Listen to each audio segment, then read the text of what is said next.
Universidad de San Carlos, Departamento de Pedagogía, sede de la antigua Guatemala, profesorado de enseñanza médica de media y técnico en administración educativa, el curso de Historia de Guatemala 2, brindado por el licenciado Miguel Ángel González Morales. El tema que me toca exponer es una síntesis del proceso de independencia a los acuerdos de paz. Mi nombre es Jorge Mario Marroquín Quiroga. Raíces del conflicto armado suscitado en 1960 a 1996 en la República de Guatemala. Desde su conquista cuenta con una historia extremadamente compleja, pudiéndose advertir como rasgos característicos de esa historia la combinación de luchas y acomodos entre las élites, cuyos estatus se ha basado en su extradición española y su control sobre los recursos estratégicos como la tierra, el capital y el poder militar, y los pobres, en su mayoría indígenas y habitantes de las áreas rurales, quienes no han tenido acceso ni a la tierra, ni al poder militar. Lo anterior ha provocado la conformación de un Estado injusto que veló por la satisfacción plena de las necesidades de un solo sector de la población marginando al resto. Por ello, las causas del conflicto armado interno guatemalteco pueden contarse en su poca afortunada historia. Tomando como base el abordaje que hace el Monseñor Rodolfo Quesada Toruño, ex coordinador de la Convención de Paz, el conflicto armado guatemalteco tuvo su origen por su parte en la situación inhumana de la pobreza en cuanto a los tiempos ancestrales que ha reducido la población en abundantes bienes y servicios. Eh, los problemas derivados del analfabetismo, la falta de educación, el deficiente cuidado de la salud, la carencia de vivienda y el grave problema agrario, la exclusión y marginación de las etnias indígenas, la fragmentación de las mismas sociedades guatemaltecas y varias, ¿verdad? Otras varias que tenemos. También tenemos lo que es el proceso, también el proceso revolucionario que permitió que por primera vez se viviera la amplia participación y la organización ciudadana en toma de decisiones sobre asuntos públicos, el crecimiento de la organización civil, se amplió la esfera sindical y cultural, se aceptó que los analfabetos, la mayoría indígenas, fueran ciudadanos con derechos a elegir y ser electos. Se implementaron programas para impulsar la industria nacional y la pequeña y mediana producción agrícola. Se aprobó el sistema de seguridad social y se realizaron importantes transformaciones en la política educativa laboral. El sucesor de Arévalo, el sucesor de Arévalo, Juan Jacobo Arben Guzmán, de 1951 a 1954, en su intento por impulsar reformas revolucionarias, buscó atar en una sola estrategia la lucha de desarrollos capitalistas con la democracia social, pero no bajo la dirección de la burguesía empresarial, sino desde el Estado, con el apoyo, con una fuerte movilización popular. El proyecto, por sus propósitos y por la manera en que empezó a ser aplicado, apareció en el enardecido ambiente conservador del país como una amenaza comunista, principalmente la dinámica de expropiación de la propiedad a los terratenientes.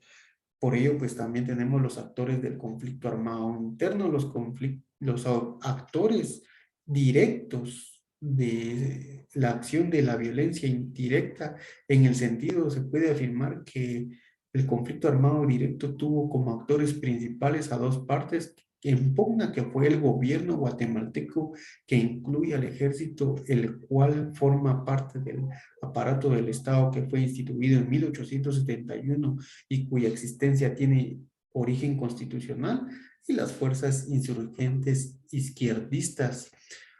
Por otra parte, el gobierno guatemalteco, el actor directo era el ejército, que se constituyó en el órgano encargado de la defensa del status quo.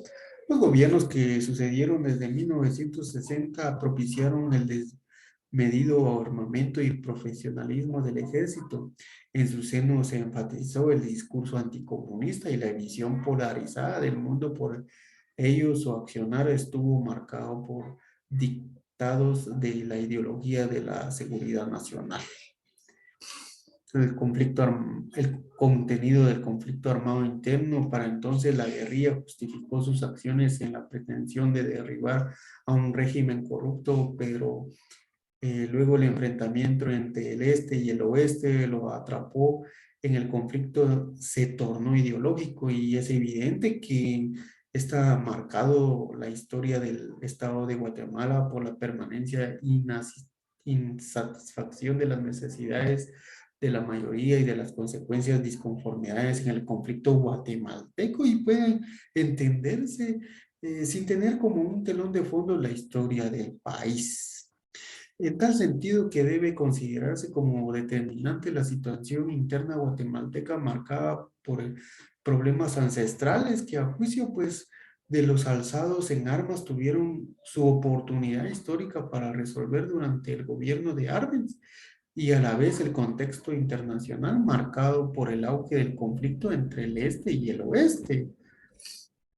El desenlace del conflicto armado interno es que más de 30 años de conflicto armado interno, ni los insurgentes ni los sucesivos del gobierno consideraron seriamente la posibilidad de una solución política en lugar de la lucha militar. En una buena medida ello se debió a una serie de gobiernos autoritarios que, al negar la democracia pluralista y falsearla mediante fraudes electorales, intentaron controlar no solamente la insurrección, sino toda la sociedad por medio del terrorismo del Estado relativamente impuesta vivida en Guatemala durante el gobierno de Eugenio Leuguen García en 1974 a 1978 fue una paz tensa, sin solidez, pues no estaba basada en la satisfacción de las necesidades de la mayoría de la población, el cual se convirtió en un motor de lucha.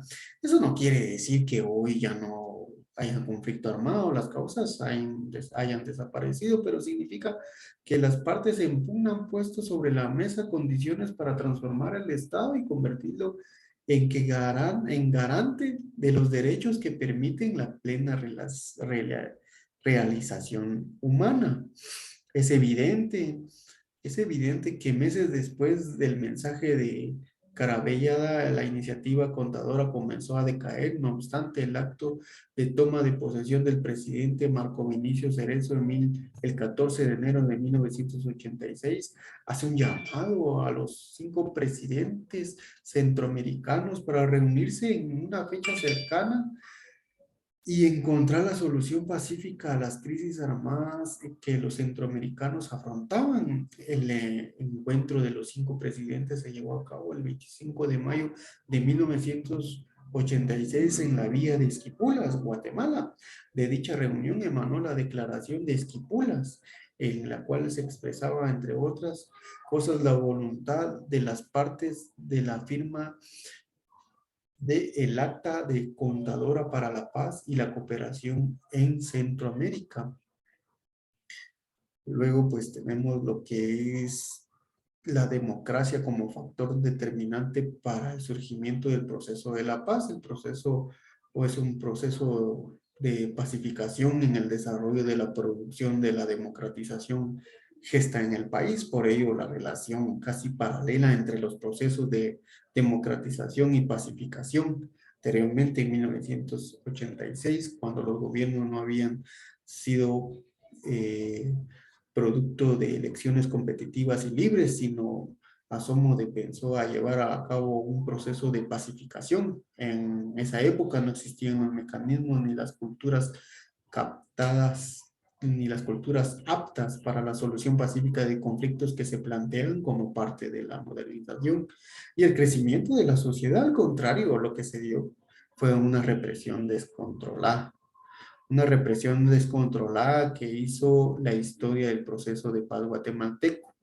Entre el acuerdo de Esquipulas II marca el momento en que la instancia negociadora se toma como la única válida para resolver el conflicto guatemalteco. A raíz de este acontecimiento se produjeron los primeros acercamientos entre las partes en el conflicto y el fundamento en lo acordado. Se estableció la Comisión Nacional de Reconciliación, quien según el acuerdo tenía la función de constatar la vigilancia real del proceso de reconciliación, así como el respeto irrestrictivo de todos los derechos civiles y políticos de los centroamericanos.